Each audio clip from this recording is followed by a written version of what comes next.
Recording you from my cupboard in the kitchen, as you can tell a little bit of stuff here. Baby food.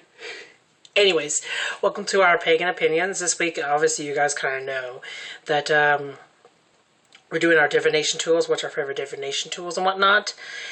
And before I'm going to go any further, I got myself a new necklace. You can kind of see a little bit. Got it. It's pretty awesome. Love it. Anyways, before I go further, what's my favorite divination tool? If you're really clueless on you guys don't know what you want, a great book, and I got this later after I figured out what divination tool really works for me. A great book to get is the Book of Divination. I don't know if that's backwards or not. Hopefully it's not backwards because I'm using my phone. It talks to you about everything, and it gives you the awesome thing. It gives you the actual name, like terosity is tea, using herbs in a cup with hot water and using it for divination. I want to see if I can find, there's numerology. There's astrology. Here it is. The tarot card one is really cool. Because like it just says like tarot. Anyways, it's a good book. I got it at the Goodwill for $4, but if you guys, you can probably find it on Amazon. It's called The Book of Divination by I think Len Fiery by Anne Fiery, sorry. Anyways, get it.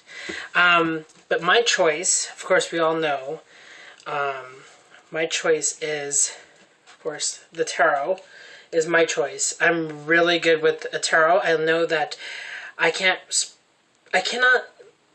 sway off this deck for the Rider-Waite deck. And if you guys want to know which deck this is the OurPaganOpinions tarot deck. It's one of my favorite decks. And my cat's going to jump on the counter because he's nosy of what I'm doing. Anyways, it's awesome. I love it. It was one of my first decks, not this one. My first deck is in my altar area. But my very first deck was this, and I love this deck. It's amazing. The colors are bold. The difference between this and the regular Rider-Waite deck is that the colors are very bold and strong in it.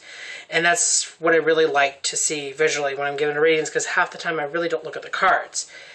The second one is my pendulum. And yeah, you're going to see armpit hair. This came off my amethyst rock that I found in my backyard, just no more than 2 feet from you.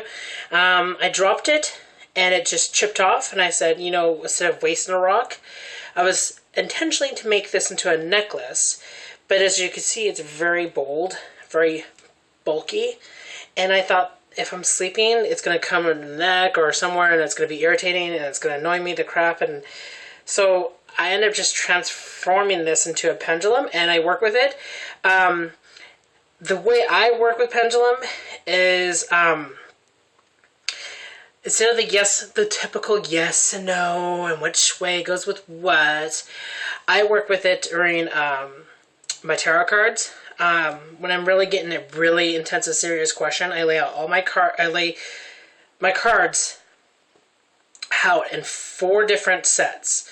4 being the elements, the practical elements, not the 5th element. We're not talking about that, because I am the 5th element. That's how I see it. And I don't have orange hair, if you guys know that movie that's from. But anyways, I lay them 4 out, and I use my pendulum, and I put it over it. And I have a habit of putting my finger, I make a hoop, and I noticed this. When you hold this, you're using muscles to hold it, and I notice that I shake. Personally, I shake. So when it shakes, it makes me think that, oh, it's this card, or it's this, or it's this. I made a hoop so I could put my finger through it, because you're using less muscle on holding it. So I put it over it, and I could see what's vibrating and what's not. And it's awesome. I have great success from this. For some reason, I can't move away from that. I'm too addicted to that.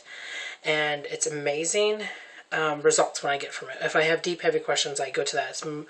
I use it kind of like an extra suggestion, if you will, extra help. My new one that I'm going under, it was supposed to be runes, but it's really hard for me to go from tarot cards to runes. It's really hard to go turn into that. It's like, ugh, it's overwhelming. So what I use is my nude. I decided to go to this. And it's kind of dusty because I left it out for the moon. It's my crystal ball. And the down part about it is that I can't really get like the actual physical look inside it, because every time I do that on camera it gives this weird optical look. But there is little pecks in there. There's like little bubbles, like very, very tiny little bubbles. They look like little specks. And the sucker's heavy. It's pretty much a handful, 2 hands. As you can see, my hands like regular size hands. It's like 2 hands full, perfect.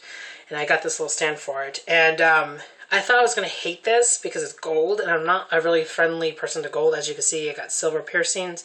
I like silver because it's a nice, clean color, I guess, to me. And gold is too, like, ugh, or brass is too, ugh, anything that's like that. But I thought this would distract me, but when I put it on there, you barely see it when you do it. And that was a good thing versus the wood ones, or versus sometimes you see like the 3 dragons holding it and stuff. Yeah, I didn't like that. I kind of like this because it holds the bottom and it's very petite in the bottom, but supports it, and it lets me see right through it. Crystal ball gazing is a really difficult, if you don't have a great visualization, it can be a very difficult tool to start off with. That's why tarot is so easy, because you can see it. It's right there. It's symbols. It's right in front of you. Or a pendulum where you can see it moving and whatnot. For a crystal ball, you kind of have to vision it in your head as much as possible. I come across with some people who actually see physical stuff in it, like a television set, like a television like imagery in there. For me, it puts me in a trance where I see things in my mind's eye, if that makes more sense to you guys, and it's intense. I have tried it only 4 times, and it's intense, and it's very long to do it. Some people they have the niche for it. Some people have the niche for scrying like this. You can pick it up like that, but to me it's really difficult. That's including my black mirror. So anyways, if you guys have a question about divination, this book is a great handy. It tells you the practical basis of it. I love you guys. Till then, guys, I'll see you in the next episode or next thing. Blessed be.